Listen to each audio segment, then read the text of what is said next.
Et bonjour à tous, Time Out est enfin de retour avec Guillaume à mes côtés. Bonjour Guillaume. Bonjour Jules. Cette semaine dans Time Out, on fera un petit focus de la semaine sur quel est le niveau de la Ligue 1 actuellement. Il y a des choses à dire, on le sait. Ensuite, pour le débat de la semaine, nous nous demanderons quelle saison pour les Golden State Warriors, qui sont depuis 5 ans en finale NBA, peut-être pas cette année. Moi j'y crois. J'y crois carrément à fond. L'enquête de la semaine, Jules. Eh ben vous allez voir, je vais vous parler d'une affaire assez méconnue entre Michel Platini et le Koweït. Et oui. D'après moi, il y a des petits pots de vin. On verra, c'est le mystère et puis on finira par les petites infos. En bref, le tour du monde. Voilà. On a l'habitude. Et ben on se dit time out. Time out. Time out.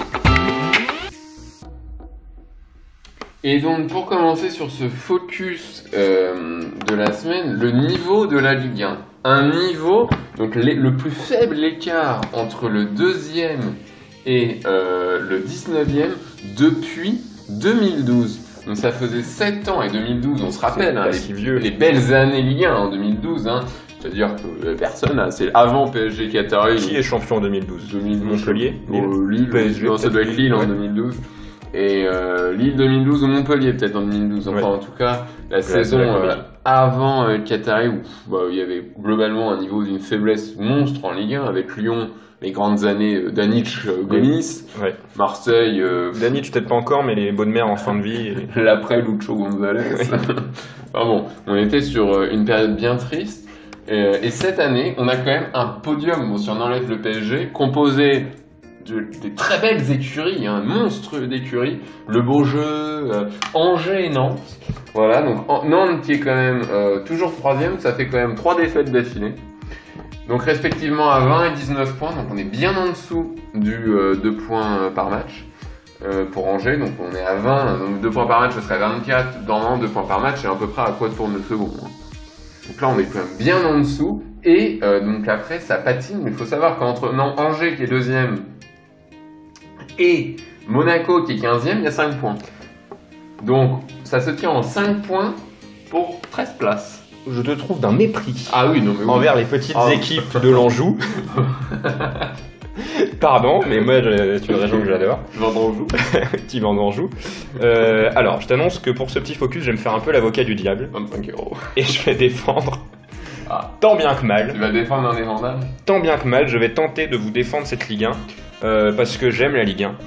Oui, ça c'est bien connu. Et je ne me vois pas ne pas la défendre, corps et âme. Déjà, que les équipes aient moins de points, qu'est-ce que ça veut dire ? Ça veut dire qu'elles perdent plus souvent, qu'elles font plus souvent de matchs nuls. Qu'est-ce que ça veut dire ? Ça veut dire que c'est plus serré. Donc on peut interpréter ça comme une faiblesse de niveau ou comme un niveau plus élevé, un niveau plus homogène entre les différentes équipes. Oui, enfin, si tu es en train de me dire que c'est normal que des clubs qu'on a considéré Lyon, il n'y a aucun problème, on va considérer Lyon, on va considérer l'OM. Il y a autre chose, il y a un autre débat pour Lyon. Il s'est fait planter par un copain. Oui, il y a eu un tocard. Oui. Mais je considère quand même Lyon. On est quand même sur des clubs, que ce soit Lyon, Marseille, Lille. Marseille qui est 4e. Oui, non, mais qui est 4e, d'accord, mais c'est un niveau de points très faible. Mais Marseille aussi se relève du tocard Rudy Garcia.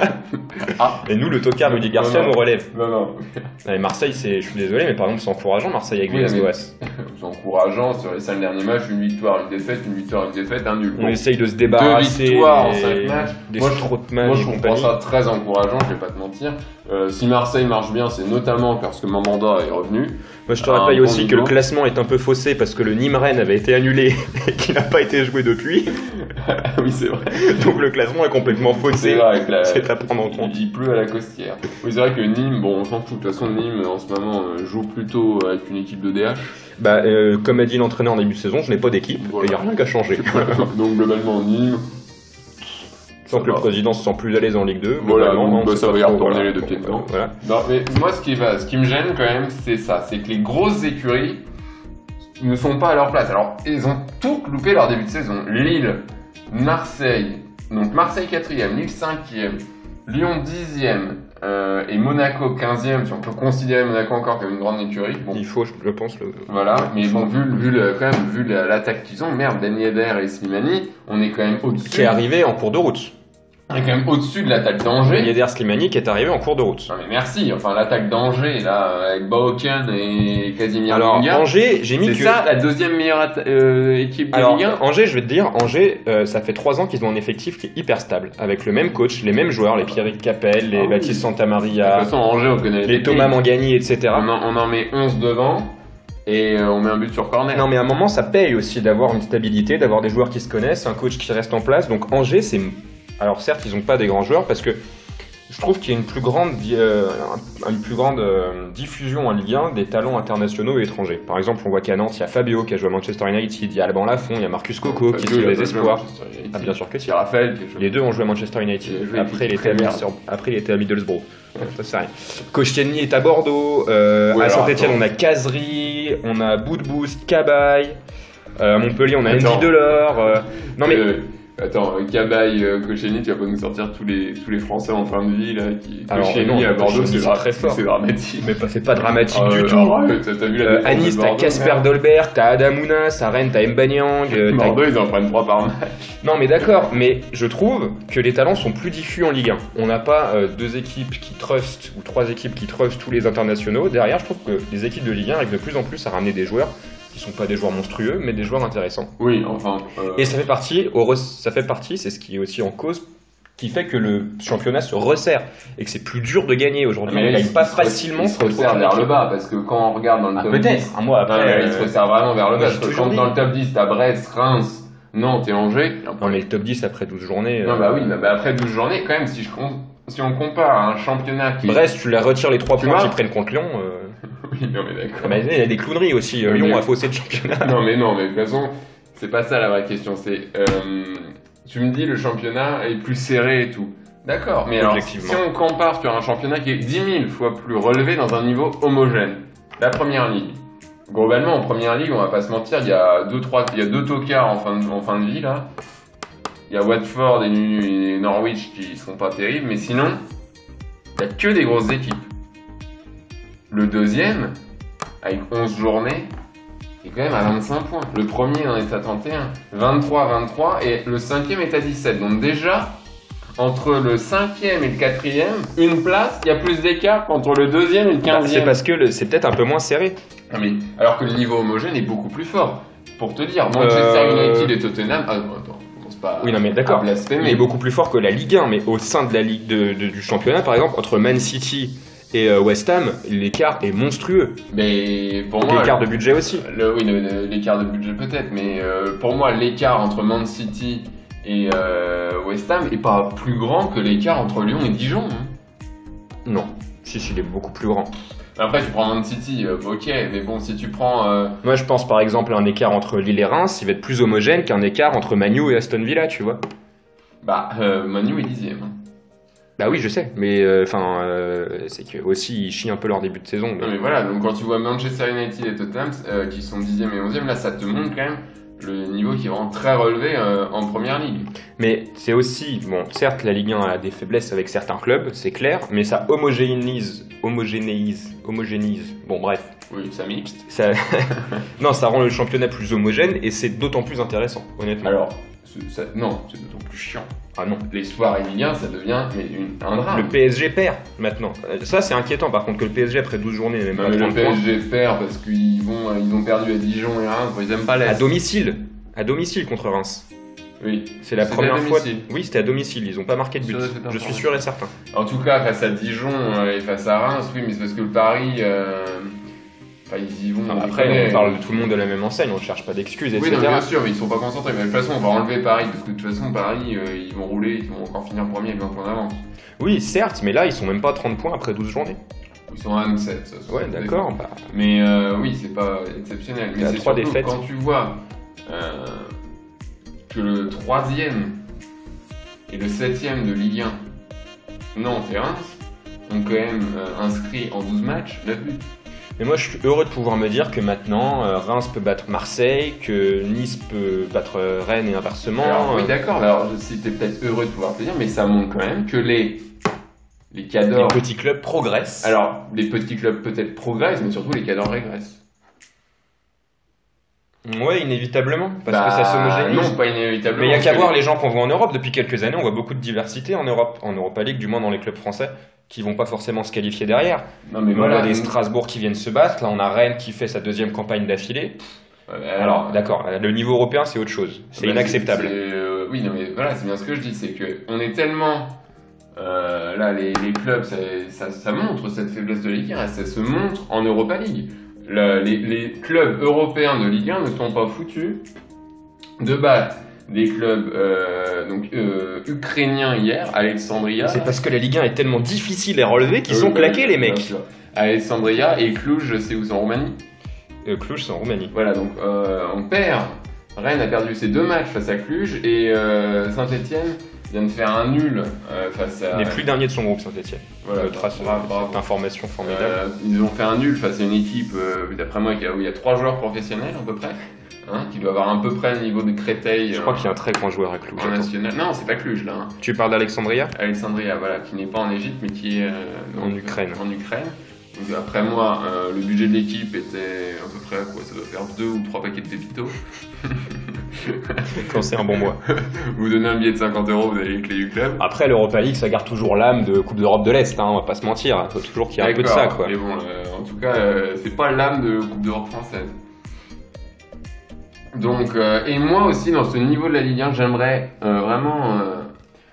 Ça enregistre toujours là ? Oui. J'aimerais surtout dire qu'il y en a marre de se recycler. C'est beau. Non, mais j'en ai ras le bol de revoir. Les entraîneurs ? Ah bah les entraîneurs. Non, mais j'en ai marre de voir tous les 6 mois un entraîneur qui se fait virer et on rappelle Courbis, Hans et. Bon, Gérard, il est un peu sur la Antonetti. Et Antonetti. Ça commence à faire ras le cul parce que tu les rappelles, ça marche 3 matchs. Ça finit que Courbis, il est toujours à Caen, lui. Non, il s'est barré de Caen. Non, à Caen, il n'y a plus personne. Donc après, une fois qu'ils descendent, on rappelle Duprat et Furlan. Et moi, je trouve ça très drôle. Non, mais oui, c'est peut-être très drôle, mais ça n'évolue pas. C'est vraiment là, c'est sur ils ont à part Comboiré qui essaie de produire du jeu, mais putain, c'est Derzakarian. Comboiré, ouais, encore ça va. Ouais, Comboiré, ça va parce que lui, il fait partie des joueurs qui aiment bien produire, mais qui ont des équipes de merde. Puis il a un vrai. Mais bon, charisme. Casanova.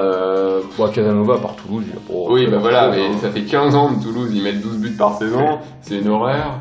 Enfin, je veux dire, il y en a marre, ces entraîneurs, c'est tu balances devant, il y en a un qui prend une tête, ou on mettra un but sur corner. Enfin. C'est des entraîneurs tellement Ligue 1. En 12 journées, combien d'équipes, d'après toi, ont marqué en moyenne plus de 2 buts par match ? Combien d'équipes ? Plus de 2 buts par match. 2. Non. 7. Une. C'est Paris qui a 26. 26 buts par match ? Exactement. Combien d'équipes, d'après toi, ont marqué moins d'un but par match ? Bah toutes les autres du coup. Ah non. Moins d'un but par match, entre 2 et 8.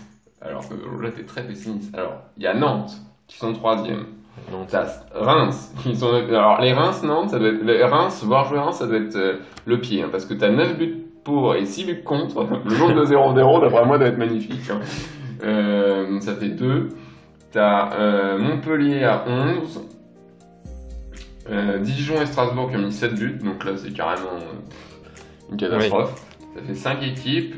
Metz 11 et Nîmes 10. Donc t'as 7 équipes qui ont mis moins d'un but par match. Après tu parles des coachs qui se renouvellent pas et tout. Et t'as Saint-Etienne qui en a mis 12, donc qui sont pile.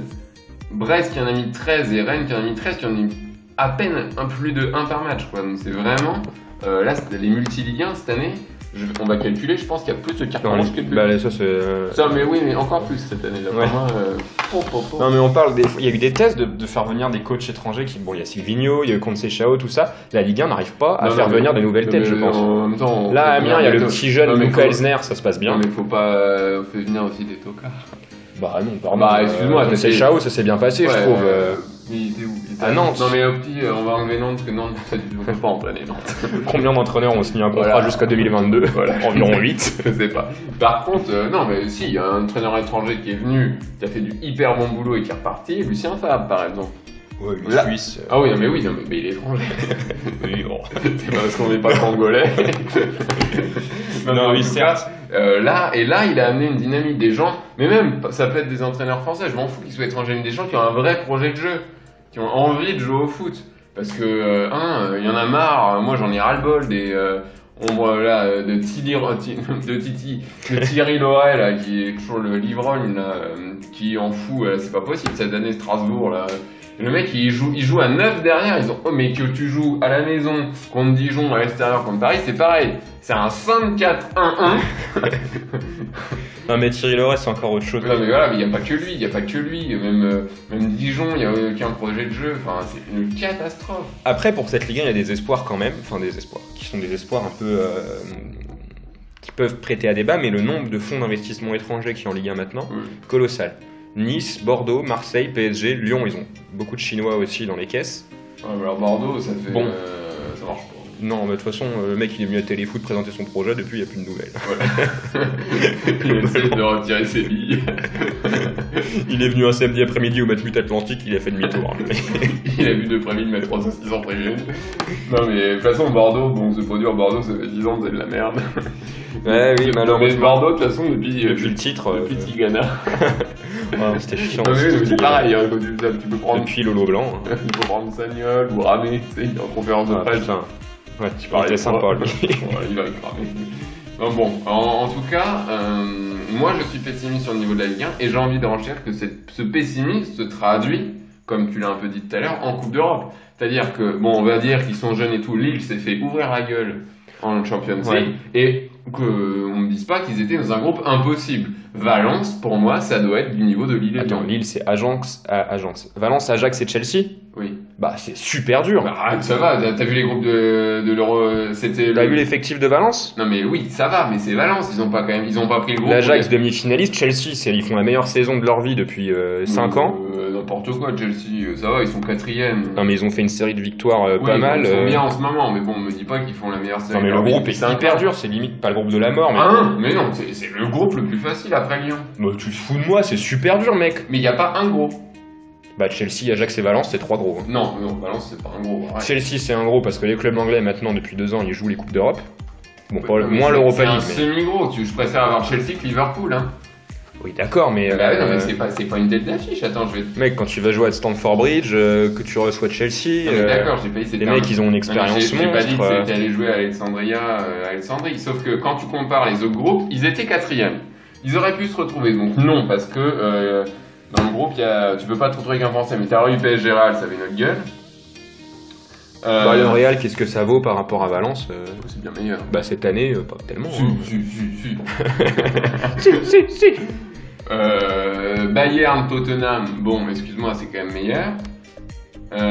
T'avais un groupe avec Juventus, Atlético Madrid, Lokomotiv Moscou. Oui, d'accord, mais dis pas que c'est un groupe facile. C'est dans les groupes les plus faciles. Attends, je suis en train de te faire la liste. La Liverpool, Naples.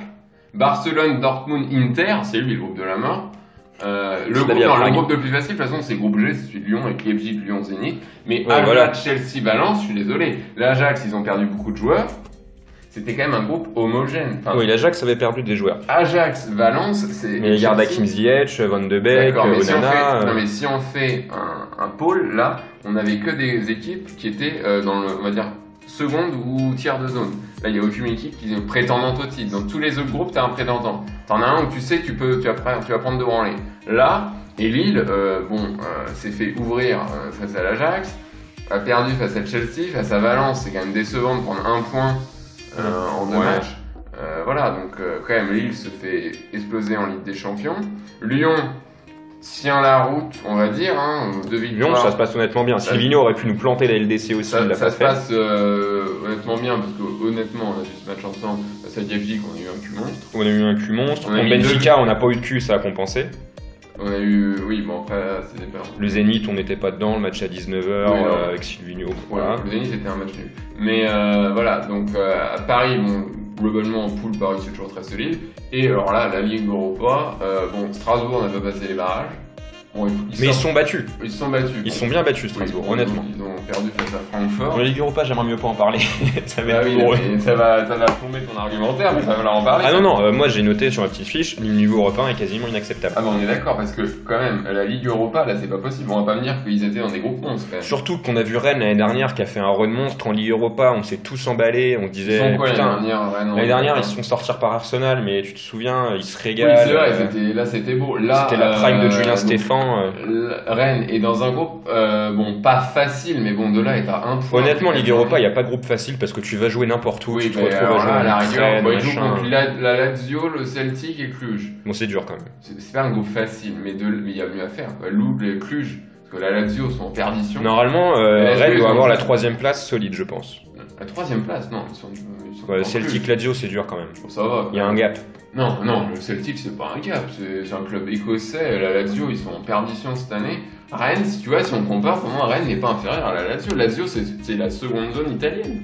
Bah, ça veut dire que la seconde zone Non, mais italienne. regarde l'effectif de la Lazio, t'as du Lucas Leiva, Attends, à Rennes, t'as des internationaux à Rennes, à part Cavaminga qui va peut-être être appelé par Deschamps. T'as Rafinha, t'as Mbappé. Rafinha, c'est pas le Rafinha qui était au Bayern, hein, c'est Rafinha glandu là. Mais non, si, c'est le même. Hein. Ah bah non. Ah si. Mais non, mec. Non. Bah non. Quand on m'a vendu Rafinha. C'est comme quand on t'a dit Marcelo signe à Lyon. Mais c'est, je sais pas. Et Saint-Etienne, donc, qui a réussi à faire 2 matchs nuls face à Alexandria, là. C'est quoi, c'est le bordel? Ils sont avec Wolfsburg et Gent. On va quand même pas La dire- Lazio, ils sont 4e de Serie A. Ils sont entraînés par Inzaghi, donc c'est pas Julien C'est Stéphan. C'est l'entraîneur. Ils ont Ciro Immobile, Joaquin Correa qui vient de l'Atlético, Milinkovic Savic, Luis Alberto, Lucas Leiva, Berisha, Valon Berisha. Enfin, c'est par rapport à Rennes en termes de budget, de qualité de jeu, de management, d'institution, ça écrase Rennes en tous les domaines. Ça écrase pas Rennes. La preuve, ils ont perdu contre Attends. Cluj. La Ah preuve, oui, non, ils mais ont- d'accord, non mais ça c'est autre chose. Bah voilà, donc Rennes, c'est bien son propre. Rennes doit perdre contre la Lazio, mais doit Ah non, peut-être gagner. Il doit pas perdre. On va faire 4 points contre Cluj. Non, il doit faire 6 points contre Contre Cluj. Cluj, non, quand tu vas jouer en Roumanie, c'est Bon, pas à la facile. rigueur, ok, mais bon. Et Saint-Etienne, bon, alors eux, c'est pour dire, ils font des matchs nuls. Oui, ils perdent. Donc, Oui. ils ont perdu C'est leur encore, premier match face à Wolfsburg, qui est la tête d'affiche du groupe. Après, il y a Gent. Bon, attends, c'est un club belge, on va quand même pas me dire que Saint-Etienne n'est pas foutu de les battre. Et Alexandria, là, bon, alors là, c'est pas du tout, c'est quoi? Oui. Alexandria, c'est un club ukrainien qui est 5e en Ukraine, donc là, je pense quand même que le 5e club ukrainien. Mais qui était en bonne série quand ils ont reçu. Non, mais alors là, il va falloir arrêter, là, c'est plus défendable. Si le 5e club ukrainien Ah non, mais je dis pas que c'est défendable, j'ai dit que c'était inacceptable. est du Mais même niveau que le 5e club. c'est pas non plus gratuit d'aller gagner là-bas. Si. Non, d'aller Bah, gagner là-bas, non. Bah, Mec, les bah, Ukrainiens, après, c'est plus- des hooligans et Alors compagnie. après, plus rien n'est gratuit. Enfin, je veux dire. Si, à domicile, ça doit être victoire. Oui, non, mais d'accord, mais. Pour Rennes comme pour, mais non, mais Saint-Étienne. t'as une marge, normalement, quand même, qui doit être bien plus importante. Enfin, je veux dire, tu menais là-bas 2-0, tu fais rattraper 2-2. Enfin, sinon, si c'est pas gratuit d'aller gagner. Même Wolfsburg, ils doivent faire quelque chose. Non, hein. mais si c'est pas gratuit d'aller gagner contre le 5e du championnat d'Ukraine, à un moment, ça veut dire que ton équipe elle est en bois. C'est-à-dire que dans le Non, 5e. mais aller gagner là-bas. Non, mais d'accord, mais ça veut dire que si tu vas jouer, je vais prendre un niveau équivalent, ça doit être Mulhouse. Non, mais arrête, mais n'importe quoi. Non, mais d'accord, mais donc le 5e du championnat d'Ukraine, ça doit être équivalent au fond de la Ligue 1 et Ça au. doit être équivalent à Reims, je pense. Oh non. Bah alors, si le Alors, à 5e. Nîmes. Bah alors, d'accord, bah alors si le 5e du championnat d'Ukraine est équivalent, t'es en train de me dire au 8e du championnat de France, ça va être complètement sur mon argumentaire que le niveau du championnat de France, c'est chier. Mais non, le niveau du championnat ukrainien est à chier. Oui, mais le nôtre aussi, c'est notre 8e et pas foutu de battre leur 5e. Parce que bon, faut pas déconner quand même, le championnat d'Ukraine. Enfin, j'espère que la Ligue. Enfin, non, la Ligue 1 n'est pas meilleure apparemment, mais en tout cas. Elle est pas meilleure parce qu'il y a le Shakhtar qui est tous les ans en Ligue des Champions et qui font toujours des pertes, donc au classement ils Voilà, sont ça un fait peu des devant. années qu'ils ont rompu les pertes. Oui, bah ils sont tombés dans les groupes de Lyon aussi. Non, mais là, ils se sont fait taper par le Dynamo Zagreb. À un moment. Pas ça des jours commence- faciles, ça ils ont commence à perdu. pêcher. Ils commencent à perdre vraiment leur meilleur joueur. Mais en tout cas, enfin, si on fait un petit bref résumé de mon point de vue, depuis que je regarde, enfin depuis qu'on regarde le foot et les années assez tristes du championnat de France, c'était vraiment de la merde, c'est-à-dire entre 2008 et 2011. Bah moi je trouve qu'on est en train de tendre vers une réhomogénéisation, vers les belles années de il y a 4-5 ans, 3-4 ans où on avait Paris très très fort, Monaco excellent, Lyon très bon et des bonnes équipes qui montaient avec de l'envie. On se disait tiens c'est pas mal, il y avait Nice, il y avait Hugo Nice. oui, il y avait Lille qui faisait des bonnes choses. Bah là Nice ça fait 2 ans qu'ils font plus rien. Monaco ils sont dans le tréfonds du club. Lille ils ont du mal à repartir. Mais moi je vais te dire pourquoi la Ligue 1 ne retombera jamais dans ces fonds-là, c'est que la Ligue 1 est aujourd'hui surtout financièrement attractive et que maintenant on a des bons joueurs à peu près partout. T'as des stars comme Memphis Depay, Kasper Dolberg, Bah, c'est le mec de Nice qui vient de l'Ajax. C'est pas c'est une star. Bah, dans son pays, si. C'est un joueur qui serait jamais venu en Ligue 1 il y a 10 ans, Kasper Dolberg. Le mec, il était courtisé par Chelsea. Joachim Andersen aussi, il était courtisé par les clubs anglais, il a choisi Lyon. Non mais sérieusement. Non mais il a choisi Lyon parce qu'il savait qu'il pouvait jouer, c'était un club de transition. Bah oui, parce que c'est attractif, c'est la Ligue des Champions. Joachim Andersen, c'est une star, on nous a refilé un pignon. Non, alors il a fait un super match contre le Benfica. Il a fait un super match. Tu parles de l'alignement du deuxième but. Le but de Benfica, là, t'as vu comment ils sont alignés les deux là? Bah attends, c'est pas possible, il y a une balle en l'air, ils se prennent le but. Non, mais la Ligue 1 attire beaucoup plus les talents et les joueurs qui demandent de l'argent qu'avant. Elle attire les talents. Et rien que pour ça, elle restera attractive tant qu'il y aura des joueurs qui vont en attirer d'autres. Les clubs que tu parles, là, c'est Lyon, c'est Nice, elle attire pas à Angers, Reims, Nantes, Brest, Dijon. Donc Nantes, t'as Alban Lafont. Ça va, Alban Lafont. Marcus Coco. Mais non, mais mec, c'est des espoirs. Mais d'accord, mais me dis pas que c'est des monstres. À Rennes, t'as réussi à aller chercher Mbaye qui était en disgrâce à Milan. Mais Rennes, normalement, doivent être beaucoup plus haut. Ils arrivent pas à gagner. À Saint-Étienne, t'as Boudbouz, Mvila, compagnie. Donc voilà, donc ça prouve bien que ces joueurs-là. Il y a 10 ans, il n'y avait pas une telle diffusion de stars, entre guillemets. Ça, t'as ramené Boudbouz. Là, tous ceux qui me parlent, c'est des gens qui ont été bons en France, qui ont été à l'étranger, qui se sont pris une tollée et qui sont revenus. Et quand ils reviennent, on voit que leur niveau est pas là. Parce que si Saint-Etienne avait des Mvila, des Boudbouz à leur vrai niveau, ils devraient battre Alessandri, Alexandra. Ouais, après, Santé, ils ont eu des problèmes de coaching. Oui, non, mais bon, on peut pas dire ça par contre. Ah non, mais. Ça peut pas être l'excuse de tous les clubs. Lyon a des problèmes de coaching, Marseille. Bah, ça doit rentrer en compte. Mais ça peut rentrer en compte, d'accord. En plus, l'Europe, ça crée, quand t'es un club comme ça qui a la pression européenne, en plus, on te dit qu'il faut gagner contre ces clubs. Que tu as des problèmes à tous les niveaux, ça fait un cercle vicieux, tu perds ta confiance à tous les niveaux et voilà. C'est pas des excuses, mais c'est des causes. Non, c'est des excuses. C'est trop. Normalement, Saint-Etienne, tu mets un clampin au coach, tu as un ligne 11 joueurs et ils doivent battre. C'est dénigrateur pour les coachs de Ligue 1. Oui. C'est un vrai métier, c'est un vrai boulot. Non, mais d'accord, mais normalement, pour aller battre. Vu quand tu mettais un mec sans expérience, Silvino, avec un effectif qui était fort. Oui, non, mais d'accord, mais quand même si tu mettais Silvino avec un effectif. Regarde Monaco, l'effectif qu'ils ont eu l'année dernière, Thierry Henry qui avait aucune expérience. Non, Monaco c'est différent, il y a 19 blessés. Bah non, mais à chaque fois c'est un problème d'entraîneur quand même. Non, parce que Thierry Henry, moi je suis désolé, il aurait très bien pu faire. La preuve. Ils ont mis Jardim, après c'était de la merde aussi. Hein. Bah oui, mais Jardim, ils ont toujours mis Jardim, c'est de la merde. Bah non, mais il a quand même emmené. Ça revient un peu, Monaco. Un peu. Bon, vite fait. Ils gagnent, ils perdent, ils ont aucune marge. Ils peuvent gagner à Nîmes et perdre à Dijon. Ouais, mais Monaco, il y a aussi le problème plus profond de la gestion du club général et des transferts. Oui, voilà, où on vire tes meilleurs joueurs et on récupère 20 jeunes. C'est à part, mais ce que je veux dire, moi, ce que je voulais dire, c'est que normalement, il faut pas dire que le coach est pas bon. Si parce que l'équipe est pour aller foutue d'aller gagner en Ukraine contre le Sydney. Mais à gagner en Ukraine, c'est dur. Mais alors, et à la maison. Battre Cluj chez soi, d'accord. Mais Cluj, c'est quand même une équipe qui est plus référencée en Europe. Là, Alexandra, personne ne savait c'était qui.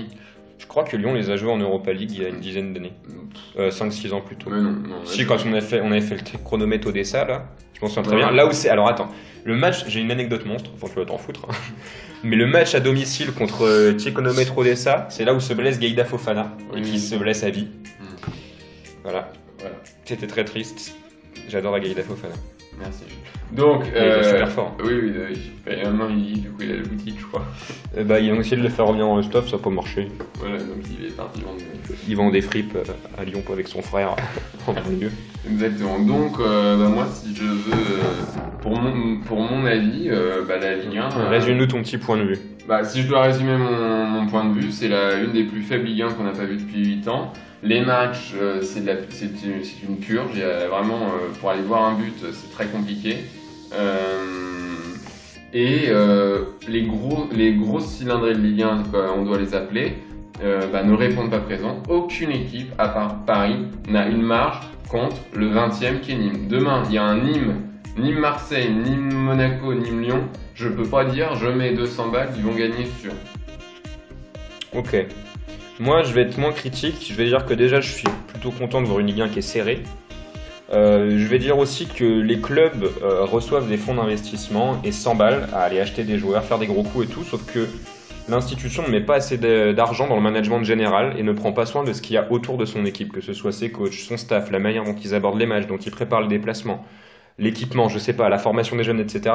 Je pense que c'est largement laissé pour compte et qu'on préfère faire signer des gros noms, alors des vedettes oubliées, des machins et tout, plutôt que de s'occuper d'avoir un management cohérent, que ce soit sur le banc, etc.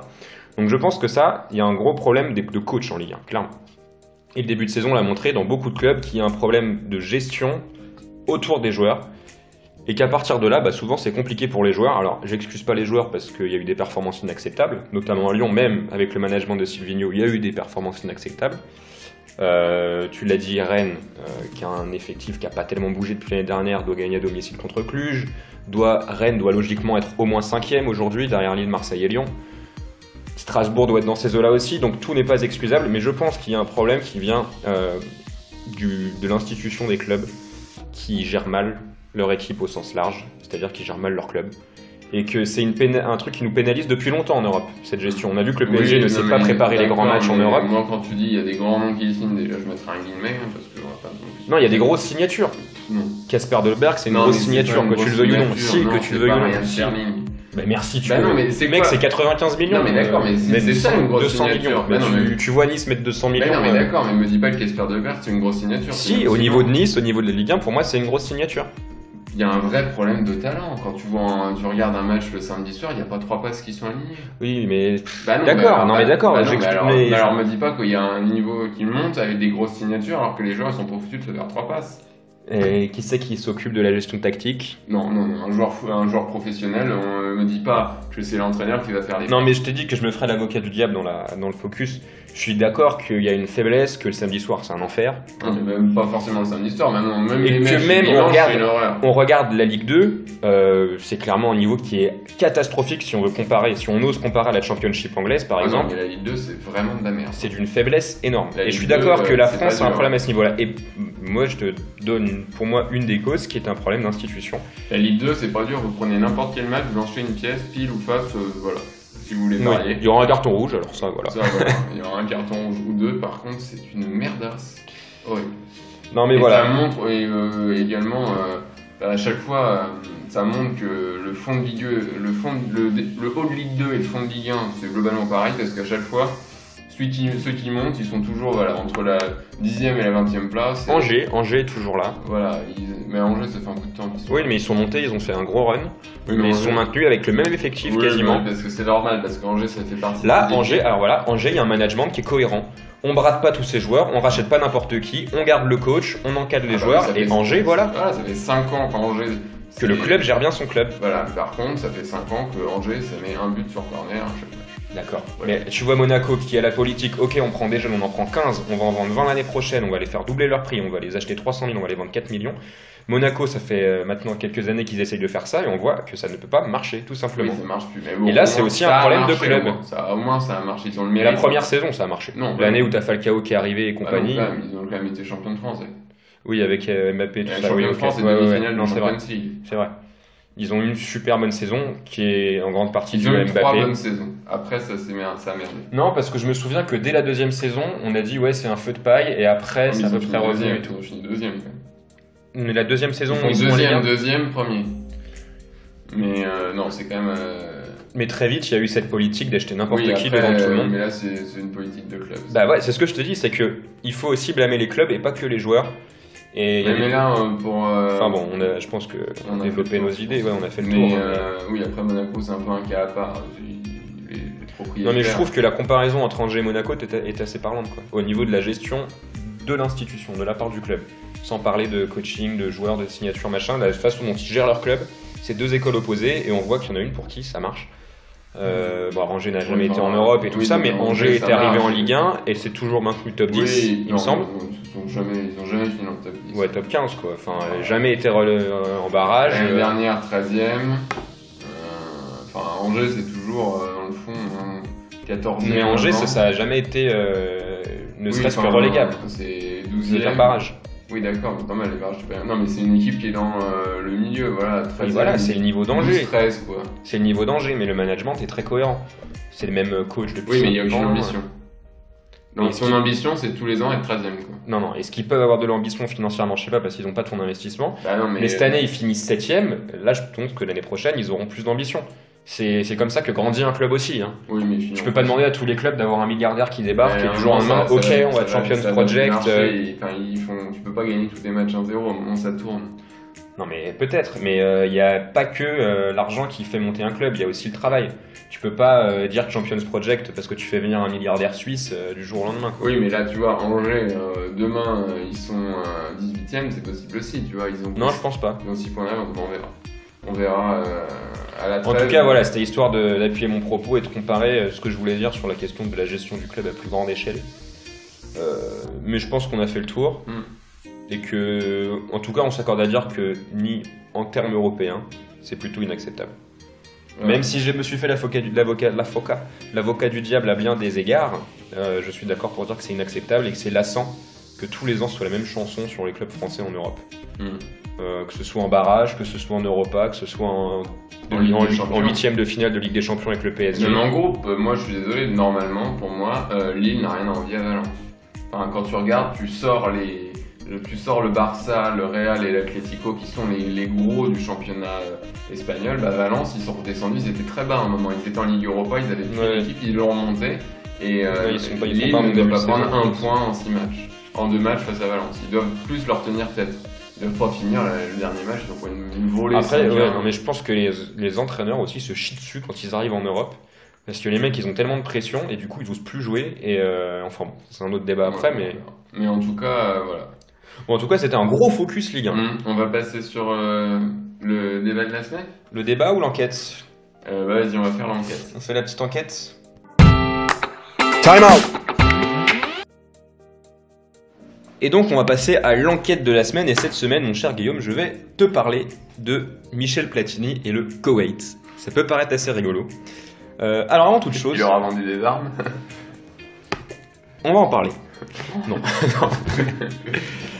En prélude un peu de cette enquête, je vais parler d'autre chose qui rentre un peu dans l'enquête. Ça, t'as peut-être dû en parler parce que c'est assez connu.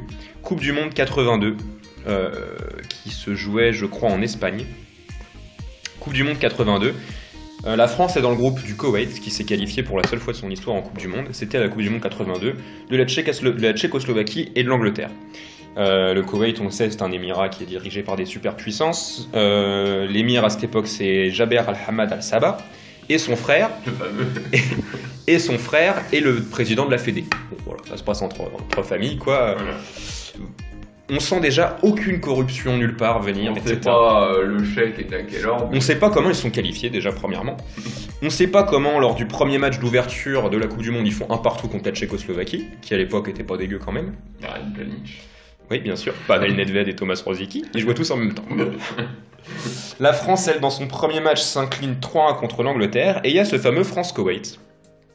Alors la France mène 3-0 à la 80e minute, ou à la 80e minute. Il faut savoir que déjà, il y a 4 buts pour la France qui ont été refusés alors qu'ils étaient tous valides. L'arbitre, Miroslav Stupar, s'est pas expliqué. Est-ce que Thierry Roland a insulté Je pense qu'il y a eu 2-3 dons d'oiseaux. Hein. Donc l'arbitre a refusé 4 buts pour la France pendant ce match. Mais le plus drôle, c'est que, donc ouais, ça doit être à la 80e, il y a 3-1 pour la France. Alain Giresse marque un but. Tout à fait valide, etc. Mais le fameux, je sais plus comment il s'appelle, mais le président de la Fédé du Koweït, le Al-Hamad Al-Sabah, là, il va dire non. Il descend sur le stade, il descend sur le terrain et il dit ce but est annulé. Voilà. L'arbitre dit le but est annulé. En Coupe du Monde. Hein. Et donc le but est annulé.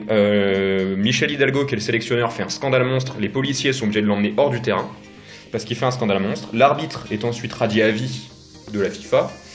Il n'arbitrera plus jamais un match, ce qui est plutôt cohérent jusque-là. Et donc la France gagnera finalement 4-1, mais on notera que l'émir du Koweït a fait annuler un but sans aucune raison valable pendant un match de Coupe du Monde. C'était pas pendant un match amical, machin, tout ça. Donc ce qui est quand même assez exceptionnel, et ça, ce n'est que le prélude à mon enquête de la semaine. On n'a pas encore vu la Coupe du Monde au Qatar. Non, alors ça, on a déjà vu la Coupe du Monde de handball qui finit en finale avec aucun joueur qui est né en Asie. Enfin bon. Maintenant, on va venir à cette fameuse histoire avec Michel Platini. En 87, Michel Platini a 32 ans. Il joue à la Juve et il annonce sa retraite parce que physiquement, il n'y arrive plus. On connaît cette histoire, fatigué, blessé à répétition, etc. Michel Platini prend sa retraite en 87. En novembre 88, la France est en pleine campagne de qualification pour le mondial de 90 en Italie et ça se passe très très mal. La Fédé vire Henri Michel, qui était alors le sélectionneur, et met à sa place Michel Platini, qui vient juste d'être retraité. Et en novembre 88, Michel Platini est sélectionneur de l'équipe de France pour essayer de rattraper la campagne de qualification à la Coupe du Monde 90.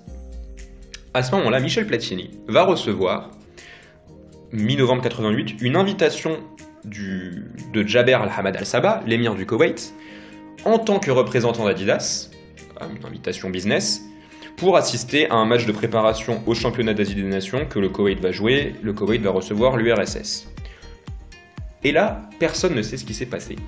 Personne ne sait ce qui s'est passé, mais Michel Platini va être titulaire pour le Koweït dans ce match. Il va porter le maillot du Koweït. Il va porter un autre maillot vert que celui de Saint-Etienne. Et le 27 novembre 88, Michel Platini va jouer 21 minutes pour le Koweït en match officiel de la FIFA. C'est interdit. C'est interdit. Il va jouer pourtant, personne ne sait pourquoi.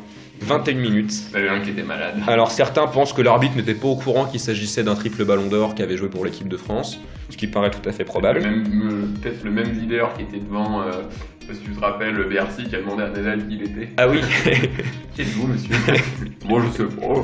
Sans doute la même personne. Donc au stade Al-Sadak de Koweït City, le Koweït va s'incliner 2-0 et Michel Platini va jouer 21 minutes avec le maillot du Koweït. C'est l'un des seuls joueurs, l'un des très rares joueurs à avoir joué pour 2 sélections c'est normal, parce que officielles. Oui, mais certains ça arrive quand il y a Yougoslavie, Monténégro, machin. Oui. Donc, mais pour un Français, en dehors des sélections espoirs, ça n'est quasiment jamais arrivé. Même Je si crois que c'est arrivé. C'est assez bas, c'est comme assez loin du Ça arrive aussi dans le cas de ceux qui jouent pour la sélection de la Réunion et qui au final sont appelés en équipe de France, etc. C'est pareil, c'est la France. Oui, mais sauf qu'ils ont des sélections à part entière qui sont classées à la FIFA. Ah bon? Oui. La sélection départementale de la Meuse aussi. Non, c'est pour l'outre-mer que ça marche. D'accord. Et c'est compréhensible parce que c'est loin. Saint-Pierre-et-Miquelon, ça joue bien ou pas? Alors ça fait 18 km². Alors à mon avis, pour trouver un 11 titulaire. Oh, il y a bien Josiane qui tape dans un ballon. Et donc, aucune explication. Michel Platini n'en a jamais reparlé. La FIFA n'a jamais abordé le sujet. Personne n'en a plus jamais parlé. Mais peut-être elle me proposer comme goal à Saint-Pierre-et-Miquelon. Je pense que tu auras une petite place. Vraiment, il cherche un gardien. Mais c'est dans les archives de la FIFA que Michel Platini a porté le maillot du Koweït. C'est assez incompréhensible. Et le truc, la petite anecdote en plus, c'est qu'en 90, la France ne s'est pas qualifiée pour la Coupe du Monde. Oui. Mais avec Michel Platini est toujours sélectionneur. En 90, ils ne sont pas qualifiés, c'est pas en 94? Non, en 90, il joue pas en Italie et 94 non plus peut-être. On a loupé contre la Bulgarie. Ouais. En tout cas, en 92, la France entame sa tournée de préparation à l'Euro. Michel Platini est toujours sélectionneur et la tournée de préparation a lieu au Koweït. Donc il s'est passé un truc avec le Koweït, alors que c'était la nation haïe absolue par les Français, parce qu'en 82 il y avait eu cette histoire du but annulé et ça avait bien fait du bordel entre la France et le Koweït. Et cette relation entre Michel Platini, la fédération française et le Koweït, elle est assez étonnante et personne n'a d'explication. D'accord. C'était le petit récit de la semaine, c'est une anecdote qui est assez méconnue. Oui. Mais j'y ai repensé en écoutant parce qu'il y avait Michel Platini sur RTL avec Thomas Soto et ça m'a fait penser à cette histoire que j'avais lue dans SoFoot. Mais non, on est quand même sur une enquête, du coup c'est une enquête qui est old school. C'est un petit récit. Voilà. L'enquête de la semaine sera aussi peut-être des récits qui en fait vont parler d'un peu d'extra sportif par le sportif. On va parler d'anecdotes, de choses comme ça. Et il y a quand même une enquête à mener un jour. Faudra. Oui. Bon, j'aimerais bien lui demander à Platoche ce qu'il nous a concocté là. Bon, d'après moi. Il y a du pot de vin, il y a du versement avec Adidas, il y a peut-être voilà. On ne sait pas à qui était l'ordre, mais il y a eu. Mais Michel Platini était sur le terrain en 82, quand l'émir est descendu faire annuler le but. Donc il n'est pas très rancunier, le garçon. Il a même marqué dans ce match. J'aimerais bien voir Macron. Non, il n'y a pas but. Ouais, non, mais les deux histoires sont assez folles et absolument inexplicables parce que c'est complètement illégal de jouer pour 2 sélections. Voilà. Et pourtant, ça s'est produit. Voilà. La petite enquête. On notera que Poutine n'a pas fait d'annulé de but. Non. Alors, d'après moi, les enjeux sont un peu différents. Oui, bon, après, la Russie est en quart de finale, donc d'après moi, elle a quand même donné 2-3 billets. Mais, voilà. On reparlera en 2022 si la coupe a bien lieu au Qatar. Voilà. Parce que dans toutes mes parties de Football Manager depuis 3 ans, la coupe a finalement lieu en Australie 2 ans avant, ils annulent. Non, mais Qatar-Australie, c'est très rapproché. Et c'est pour ça. Bon, on va passer au débat de la semaine. Et je pense que ce sera un débat avec des centaines de choses à dire, des arguments, des contre-arguments. Il y a beaucoup de suspense sur ce débat. On va parler de la saison des Golden State Warriors. Vend notre sujet comme de la merde. Allez, les Warriors. Time out! Donc, quelle saison pour les Golden State Warriors? À dire quand même qu'on avait prévu ce débat avant les blessures de Steph et avant les blessures de Draymond Green. Voilà. Ça aurait été un peu plus intéressant. Et comme on est des branleurs, on n'a pas changé. Non, et puis il y a quand même des choses à dire. Voilà. 2-3 conneries à sortir. Bon, voilà. Pas comme si on avait préparé le sujet. Du coup, on va quand même parler de l'équipe qui... Ouais, faut faire un petit état des lieux quand même. Alors, depuis 5 ans, les 5 dernières finales NBA, ils sont là, les gamins. Et ils en ont gagné 3. Ils en auraient gagné 4, on va pas se mentir, si l'année dernière ils n'avaient pas eu cette malchance où ils perdent Thompson et Durant, voilà, dans le même match, à 2 matchs d'écart. Donc on part sur une nouvelle année, début de saison, Durant est parti. Il y a déjà des premiers sceptiques. Voilà. Bon, t'as des sceptiques parce que Durant est parti et t'as Thompson qui jouera pas de l'année. Oui. Donc déjà... Que t'as ton seul potentiel All-Star que tu vas chercher, c'est D'Angelo Russell. Voilà. Donc, parce que Durant a quand même été classe, il fait un sign and trade, donc Russell vient. Donc, tu sais que t'as toujours Curry, t'as perdu beaucoup de rotation. Tu coupes Iguodala et Livingston. Voilà, donc tu perds vachement en rotation, tu perds Quinn Cook. Tu perds Javel McGee. C'était il y a 2 ans. Il est au Lakers. Oui, c'est vrai. Tu perds Jordan Bell. Donc, tu perds beaucoup de monde.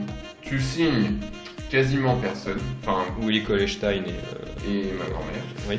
Donc voilà, donc tu signes pas grand monde, tu drafts Jordan Poole, un shooter, qui je pense sera un bon shooter, à voir, mais je trouve qu'il est pas si bon shooter mais bon joueur. Tu peux être un très bon shooter en carrière, mais en tout cas, à voir. Lui, ça fait 10 jours qu'il est en NBA, on va pas le juger maintenant. De toute façon, pour Thompson n'a pas mis 35 points direct. Ah non. Voilà, mais en tout cas, il a un bras, il a un vrai bras. Donc, déjà, il y a des sceptiques, mais en tout cas, nous, de notre côté, il y a des sceptiques, mais globalement, plus ou moins tout le monde est d'accord pour dire avant le début de saison, les Warriors seront en playoff. Je vous renvoie à notre première vidéo où on fait notre petite preview des conférences. Oui, voilà, nous on les met 3e, mais après nous on n'est pas tout le monde, mais globalement, si tu lis un peu internet, tu vois que tout le monde les met au pire 8e. Quoi. Oui, en playoff en tout cas. Voilà, tout le monde les met en playoff.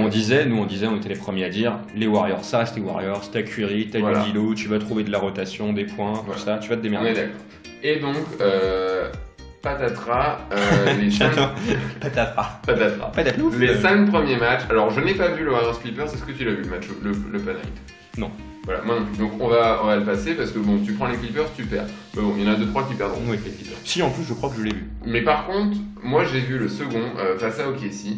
Et alors là, c'était d'une pure classe. Là, je me suis dit, oula. C'était un Sunday en plus. C'était un Sunday à 20h30. OKC qui est quand même annoncé comme, même si c'est une bonne surprise du début de saison. Oui, c'est une très bonne surprise. Mais bon, une bonne surprise qui sera quand même courte. Ils sont quand même annoncés entre 10 et 15. Et là, tu te fais ouvrir par Gallinari dès les 4 premières minutes. Et déjà, tu te prends un delta monstre. Non, mais non, on va pas dire. Tu t'es fait ouvrir pendant tout le match. Le score final est très flatteur. Parce que. Il y a eu des petits runs en fin de match. Ouais, il y a eu des petits runs, mais il n'y a aucune défense. Et en fait. Aucune âme. Il n'y a aucune âme défensive. Et surtout, mais il n'y a absolument aussi rien en attaque. Genre, j'ai regardé le match, il n'y a pas un système. Personne ne bouge. C'était vraiment une petite. Aucun esprit de jeu, aucune combativité, aucune identité. Des joueurs que là, on se dit tous, bon, ça fait 2 matchs, mais oula. Et même Curry était très décevant sur son début de saison qu'il a fait, honnêtement. Bon, il était ok. Il était tête baissée et à se marrer sur les bancs pendant les temps morts. Quoi. Bon, après, l'état d'esprit était pas top. Il était décevant, il était quand même à 25 points par match. Attends, il était tout seul à tirer. Oui, non, mais il croquait pas. Par contre, son état d'esprit était pas excellent, je trouve. Bon, moi, sur le match de Casey, il était hilar sur le banc. Après, bon, pas de temps. Alors, tu te prends une fessée dès le début de saison, tu te on va quand même pas blâmer Curry. Non. Mais en tout cas, et là, c'est là que. Et là, patatras. Pas des bluffs. Curry, donc malheureusement, se casse la main.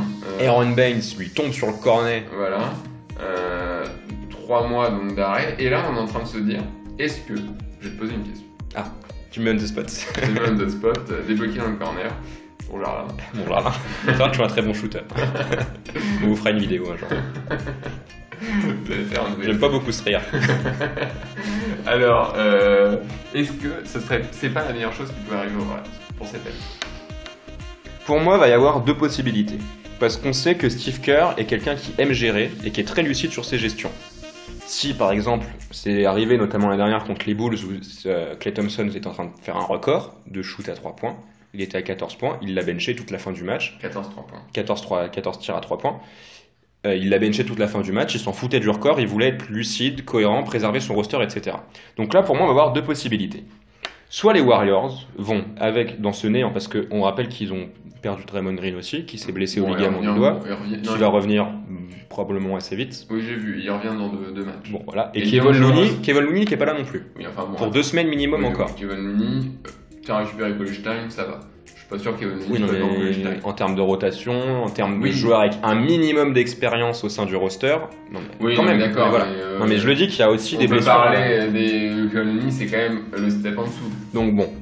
Alors, il va y avoir deux scénarios, comme je disais, soit avec cette équipe, donc Green sur le retour, on va voir comment il se démerde. S'il trade D'Angelo Russell, on ne sait pas vraiment ce qu'il compte faire, etc. Est-ce que si les Warriors arrivent à maintenir, je sais pas, imaginons qu'ils se retrouvent en 15-25, est-ce qu'ils vont se dire, allez, Curry revient, on donne tout, etc. Et ils vont peut-être réussir à faire quelque chose, mine de rien, alors peut-être pas les playoffs. Alors là, déjà, mais espérer quelque chose. Les Warriors à 15-25, moi j'y crois pas. Non mais d'accord. Moi non plus. Moi je te le dis, moi non plus. D'Angelo Russell et Damon Green. Moi je te le dis, moi non plus, j'y crois pas.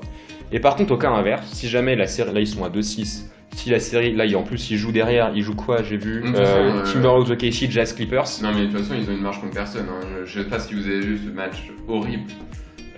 Ce Warriors Hornets où ça finit à 83-82. Là c'était une horreur. Parce que, alors voilà, donc je termine mon truc. S'il y avait cet espoir de petite série avec Curry qui revient, on sait que Klay Thompson, les médecins ont dit out toute la saison, mais on sait que s'il revient, il va vouloir pousser pour jouer après. Oui, non, mais on sait que lui en interne, il va vouloir pousser pour jouer. Ah non, mais oui, non, mais d'accord, les médecins l'ont annoncé, mais on sait qu'il va vouloir pousser pour jouer. C'est poussé pour choper 18 plutôt que 23 victoires. Non mais c'est pour ça, soit voilà il y a un petit espoir, soit voilà ça a couché complètement et Steve Kerr va être hyper calme et lucide là-dessus. Ils vont tanker, ça se trouve en février on dit bah Curry va quasiment plus jouer de la saison, on met tout le monde au placard, on laisse les jeunes se démerder entre eux. Oui voilà, donc ça se trouve Curry ne jouera plus de la saison. Bah, il va jouer quelques matchs. Mais enfin, et là, il sera en load management. Et là par contre, c'est le scénario le plus probable. C'est une bonne chose pour les Warriors. Si ce scénario... Bon, au final, nous, on est triste quand même. Oui, bien sûr. De voir des 5... triste quand quand... Bah oui, ça pique. Hein. Quand vous voyez le 5, donc Kyle Bowman, Damian Lee, Eric Paschall, Glenn Robinson, Bowman, oui, Colestein. Quand tu vois ce qu'il y avait compare à Curry Thompson, Iguodala Durant et Kevin Looney, tu fais un AVC. Parce que ce que tu peux te dire, c'est qu'avec ce scénario, en octobre 2020, tu as les Splash Brothers, un bon trade pour D'Angelo Russell et un premier pick de draft.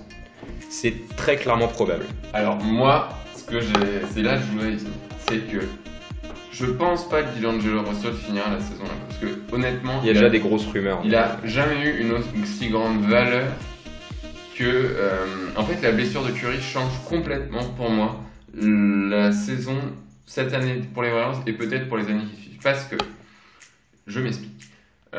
Tu filmes D'Angelo Russell pour faire un duo d'arrière prometteur, donc, et je pense que ce duo d'arrière prometteur, on ne le verra jamais. Parce qu'au final, on a vu qu'en 2 matchs, bon, on peut rien dire. On a vu 3 matchs, on peut pas déduire un truc en 3 matchs, mais bon, même le 4e où ils ont joué à Phoenix, avant le Curry's Blast, ils étaient à moins 30. Hein. Ouais. Donc, D'Angelo Russell Curry, je sens pas une alchimie folle, mais encore, bon, pourquoi pas. Mais c'est surtout que D'Angelo Russell est, pour moi, à son maximum de hype, de valeur.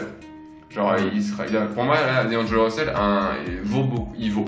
Oui, et genre, par exemple, D'Angelo Russell vaut largement un premier tour de draft très bien placé et un bon joueur. Un top 15, top 10 ? Non, là, D'Angelo Russell, il vaut un premier tour de draft, oui, largement. Il vaut largement un top 10. Si une équipe moyenne, si le Orlando Magic ou les Charlotte Hornets viennent et disent on veut D'Angelo Russell, donc on vous file notre premier choix de draft, donc voilà, les Warriors vont dire ok, il faut mettre un petit biscuit aussi. Hein, parce que, bah oui. Voilà, donc il y a. Donc ça, il vaut. Il a une valeur. Il a une très bonne valeur en ce moment. Et je pense que sa valeur ne peut plus monter. Là, il est sur une saison un peu. Par contre, elle peut redescendre. Elle peut redescendre, mais au final, pas tant de ça. Parce que là, il va revenir. Je vais dire, il revient pas le match. Non. Il est encore out pour un match. Il va revenir, il va être. Je pense qu'il faut le trader très vite. Très vite. Mais pas forcément. Parce que déjà, de toute façon, on ne peut pas le trader. De toute façon, il aura toutes les excuses du monde sur les défaites. De toute façon, il peut. Le flex de prof. C'était bon.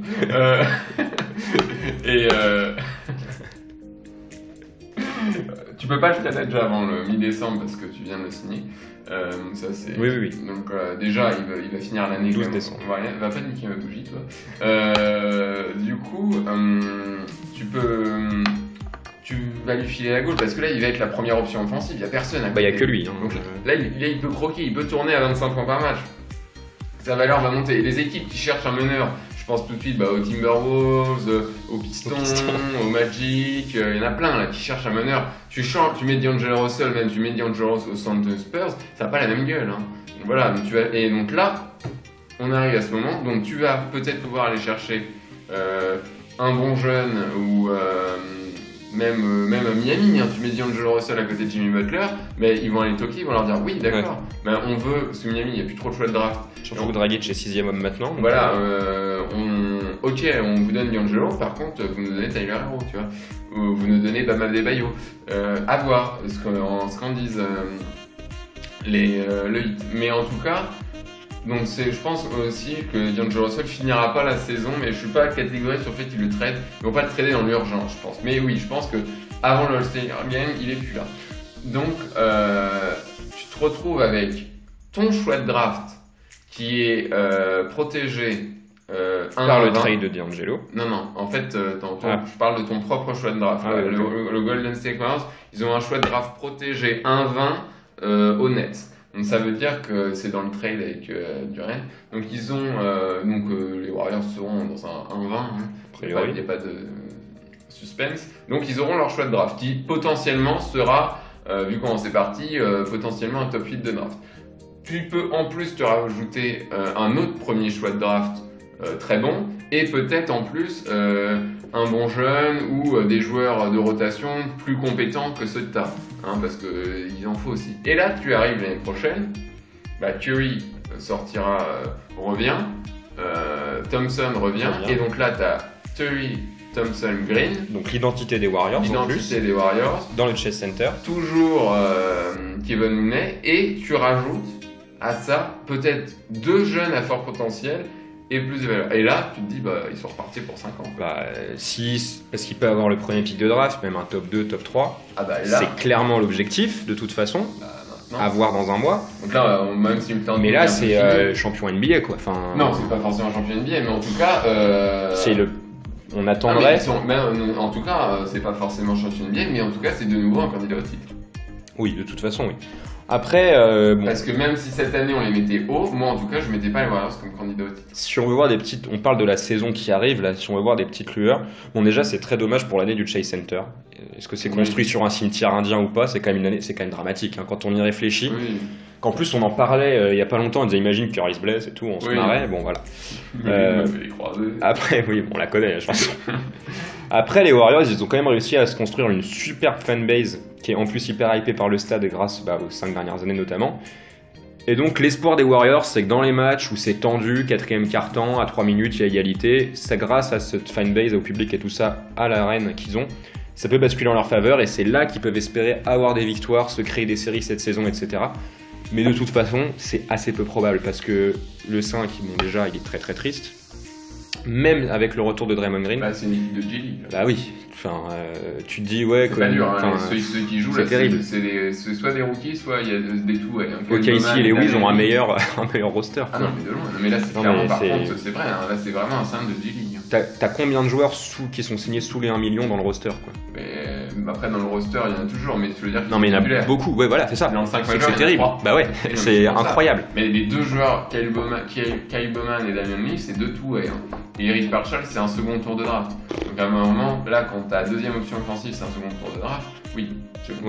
Après, l'autre espoir pour la saison en cours, c'est des révélations sur ces joueurs-là. Un mec qui prenne feu, etc., qui démontre que ça peut être un sérieux joueur NBA, qui peut sortir Eric Paschall, qui fasse 3 matchs à 20-10 ou un truc comme ça. Bon, on sait pas, hein. Parce que si on parle de cette saison-là, c'est les seules petites choses qu'on peut espérer d'une saison comme celle qui s'apprête à vivre. Il n'y a plus grand-chose à espérer d'autre pour les Warriors. Mais c'est une saison de transition qui est très brutale. Qui est extrêmement brutale. On part du tout au tout. Tu vas partir, c'est pas dur, hein, t'étais la meilleure équipe NBA, là t'es actuellement la pire. Clairement, c'est la pire. Il n'y a aucune franchise contre laquelle ils ont quelque part une certitude de victoire. Même sur NBA, on sait qu'il n'y a jamais de certitude de victoire. En tout cas, en ce moment, là, t'es la pire équipe. Mais tu te dis pas, il y a une équipe avec laquelle je suis even ou quoi? Franchement, je pense pas. Toutes les équipes sont objectivement meilleures. Bon, peut-être les Knicks quand même. Ouais, d'accord. Parce que les Knicks, c'est de la merde.